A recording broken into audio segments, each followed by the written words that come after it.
হোজাই দেৱস্থানত আৰক্ষী সাধাৰণ মানুহৰ সম্পৰ্ক সুদৃঢ়কৰণত গুৰুত্ব। আৰক্ষী মহাপৰিদৰ্শকৰ উপস্থিতিত দেৱস্থানত আৰক্ষী চকীৰ নতুন গৃহৰ দ্বাৰ উদ্বোধন।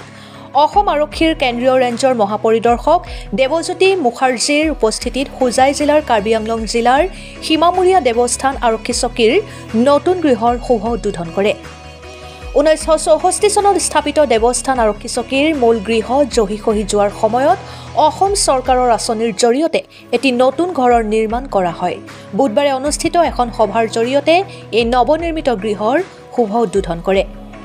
এই অনুষ্ঠানত উপস্থিত থাকে আৰক্ষী মহাপৰিদৰ্শকৰ লগতে জিলা আৰক্ষী অধীক্ষক সৌৰভ গুপ্তা, অতিৰিক্ত আৰক্ষী অধীক্ষক পল্লৱ তামুলী, আৰক্ষী অধীক্ষক ৰূপম বৰদলৈ, উপ আৰক্ষী অধীক্ষক নিৰ্মালী বৰ্মন সহ জিলা আৰক্ষীৰ বহু কেইগৰাকী শীৰ্ষ বিষয়া। ইয়াতে উল্লেখ কৰা প্ৰয়োজন যে দেৱস্থান উপ আৰক্ষী চকীৰ অধীনত 11খন গাঁও থকাৰ লগতে 80,000 লোকক সামৰি লৈছে। এই অনুষ্ঠানত উপস্থিত থাকি আৰক্ষী মহাপৰিদৰ্শক দেৱজ্যোতি মুখাৰ্জীয়ে থানাখনৰ এই অৱস্থালৈ উন্নীতকৰণ হোৱা দেখি আপ্লুত হোৱা বুলি উল্লেখ কৰে।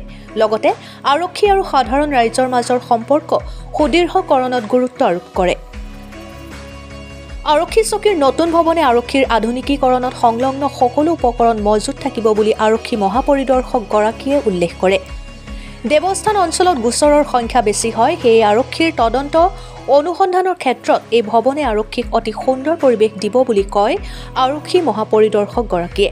অনুষ্ঠানটিত মুৰাদঝাৰ আৰক্ষী থানাৰ ভাৰপ্ৰাপ্ত বিষয়া পৰিদৰ্শক নিখিল চন্দ্ৰ ৰয়, আমচু নেতা মনোৱাৰ হুছেইন সহ স্থানীয় বহুকেইগৰাকী বিশিষ্ট নাগৰিক উপস্থিত থাকে। ডবকাৰ পৰা লুৎফুৰ ৰহমানৰ ৰিপৰ্ট, অৰুণোদয় আছাম।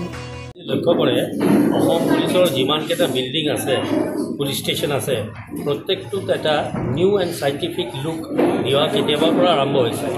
মৈত্ৰী স্কিমত হওক বা কিছুমান যিবিলাক আমাৰ অসম পুলিচৰ যিবিলাক বিভিন্ন ৰিপেয়াৰ এণ্ড ৰিপেয়াৰ ৱৰ্কছবিলাক হৈ আছে, গোটেইকেইটা এটা নিউ ডাইমেনশ্যন এইকাৰণে দি আছে যে ফৰ এক্সাম্পল ইনভেষ্টিগেশ্যনৰ কাৰণে, তাৰপিছত আপোনাৰ ইণ্টাৰগেশ্যনৰ কাৰণে, তাৰপিছত উইমেন ৰিলেটেড এফেয়াৰ্ছৰ কাৰণে, তাৰপিছত ভিজিটাৰ্ছ আহি পেলাই যাতে বহিব পাৰে।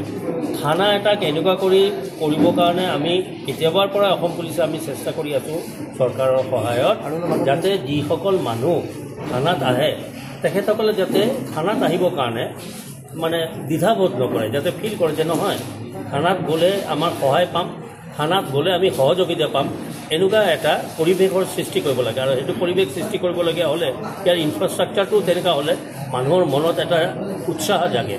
গতিকে এই বস্তু যিটো আজি দেৱস্থান ইমান এটা ভিতৰুৱা অঞ্চলত ইমান ধুনীয়াকৈ ধুনীয়াকৈ এটা যে এতিয়া ইনফ্ৰাষ্ট্ৰাকচাৰ সৃষ্টি হ'ল, মই ভাবোঁ এতিয়া মানুহে আৰু উৎসাহিত হ'ব। ইহঁতৰ তেখেতসকলৰ যদি কিবা আপত্তি অভিযোগ বা কিবা ধৰণৰ বস্তু থাকে য'ত আৰক্ষীৰ সহায় বিচাৰে, তেখেতসকলে এতিয়া কোনো দ্বিধাবোধ নকৰি পেলাই এই আউটপোষ্টখনত আহি পেলাই সহায় ল'ব পাৰিব।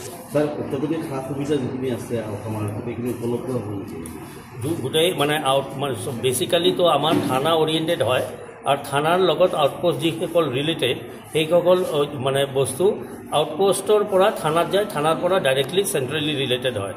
গতিকে দেৱস্থানত ইয়াৰ আগৰ পৰা যিমানখিনি বস্তু মুৰাদঝাৰ থানা তেখেতসকল দি আছে সেইটো দি আহিব। কিন্তু মোৰ বিশ্বাস যে আগন্তুক দিনত, যিহেতু এইটো এটা চেংচন আউটপোষ্ট হয়, আগন্তুক দিনত আৰু কিছুমান এডভান্সড বস্তু বানি এই আউটপোষ্টত আমাৰ SP সাহেবে মানে ইনিচিয়েটিভ লৈ পেলাই কৰিব, যাতে ইনভেষ্টিগেশ্যন, ৰেকৰ্ড কিপিং, ছাৰ্ভেইলেঞ্চ এইবিলাকৰ ক্ষেত্ৰত যাতে সুবিধা হয়। Thank U.